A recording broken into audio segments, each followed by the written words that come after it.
வாழ்க வளமுடன். இப்போ 2017ல் ஃபஸ்ட்டு வந்து ஒரு வரைபடம் திட்டம் போடுறோம்.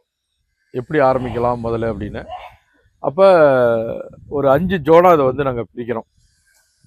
அவங்களுக்கு வந்து தங்கி இந்த விழா எடுக்கிறதுக்கு முதல்ல ஒரு இடம் வேணும், வீடு வேணும் அப்படிங்கிறதுக்காக ஒரு வீட்டுக்கான இடத்த தனியாக ஒதுக்குறோம். அப்போ அதை ஒட்டி சில கொஞ்சம் காய்கறிகள் போடுற மாதிரி ஒரு பகுதி, அப்புறம் கொஞ்சம் கால்நடைகள் கொண்டு வரணும் அப்படின்னு நினச்சி அதுக்கு ஒரு இடத்த ஒதுக்குறோம். அடுத்து கொஞ்சம் ஒரு பழத்தோட்டம், ஒரு மரத்தோட்டம், மரப்பயிர்கள்லாம் இருக்கிற மாதிரி, அப்புறம் நடைபாதையில் வந்து அவன்யூ, இந்த மாதிரி ஒரு 5, அப்புறம் வேலி சுற்றியும் உயிர் வேலி அமைக்கணும் அப்படின்னு சொல்லிட்டு மொத்தம் 5 ஜோனாக பிரிக்கிறோம். அந்த ஜோன் 0 அப்படிங்கிறது வீடு, கால்நடைகள், காய்கறிகள், இந்த ஏரியாலாம் ஜோன் 0 வந்துடும். ஜோன் 1 அப்படிங்கிறது வந்து பழத்தோட்டம் வந்துடும். ஜோன் 2ங்கிறது மரப்பயிர் வந்துடும். ஜோன் 3ங்கிறது வந்து இங்கே மூலிகைகள், வாசனை, இது பூமரம், அதெல்லாம் வந்து ஒரு ஜோனாக வந்துடும்.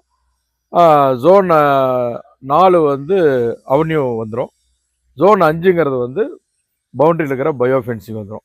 ஸோ இந்த மாதிரி டிசைன் பண்ணி இதை ஆரம்பிக்கலாம் அப்படின்ட்டு.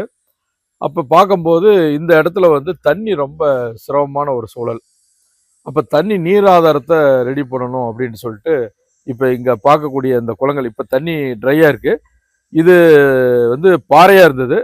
இந்த பாறையை அப்படியே வெட்டி குளமாக மாற்றிடலான்னு ஒரு எங்கள் குருநாதர் சட்டேனியா சாமியப்பனோட யோசனையில் இதை வந்து ஒரு 3 லட்சம் லிட்டர் ஸ்டாக் பண்ணுற மாதிரி இந்த குளத்தை வெட்டி இது ஒரு குளத்தை அமைக்கிறோம்.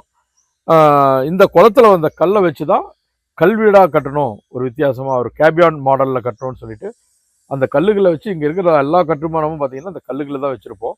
ஏன்னா local material, local people, local economic அப்படிங்கிற ஒரு கான்செப்டில் பெர்மாகல்ச்சர் டிசைனோட தாரக மந்திரமே அதுதான்.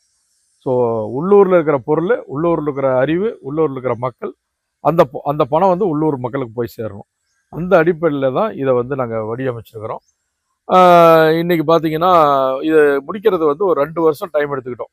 ஏன்னா நிறைய வேலைகள் இருந்தனால ஒரே ஸ்டெச்சில் பண்ணாமல் ஒரு 4-5 பகுதிகளாக வந்து இதை பிரித்து வந்து குளத்தை வெட்டுறது, அப்புறம் வீடு கட்டுறது, அப்புறம் மரப்பயிர்கள் வைக்கிறது, அப்புறம் போர் போட்டு தண்ணி பண்ணுறது, இப்படி அப்படியே ஒவ்வொரு மெத்தடாக பண்ணி அதுக்கப்புறம் பார்த்திங்கன்னா நாளைக்கு தண்ணி இல்லை அப்படின்னா என்ன செய்கிறதுன்ட்டு இங்கே ஒரு அருமையான விஷயம், மழைநீரை சேகரிப்பு. இங்கே நல்ல இந்த கூரையில் வரக்கூடிய அனைத்து நீரையும் சேகரித்து மழைநீர் சேகரிப்பு கிட்டத்தட்ட ஒரு 5000 லிட்டருக்கு ஸ்டாக் பண்ணுற மாதிரி இங்கே உள்ள பண்ணியிருக்கிறோம்.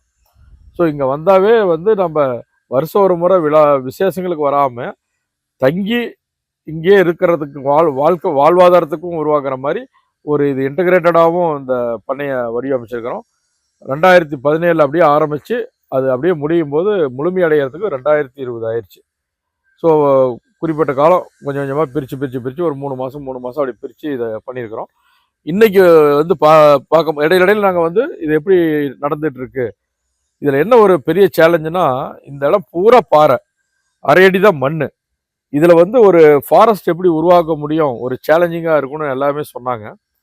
அப்போ குருநாதரோட அறிவுரை, பொம்மைன் சாமியோட ஆசீர்வாதம், இந்த மண்ணுக்குரியவரோட விருப்பம், இது எல்லாம் சேர்ந்து பஞ்சபூதத்தோட ஆசீர்வாதத்தோட இந்த இடம் இன்றைக்கி மிகப்பெரிய வடமாக உருவாக்கிறது எங்களுக்கு ஆச்சரியமாக இருக்குது.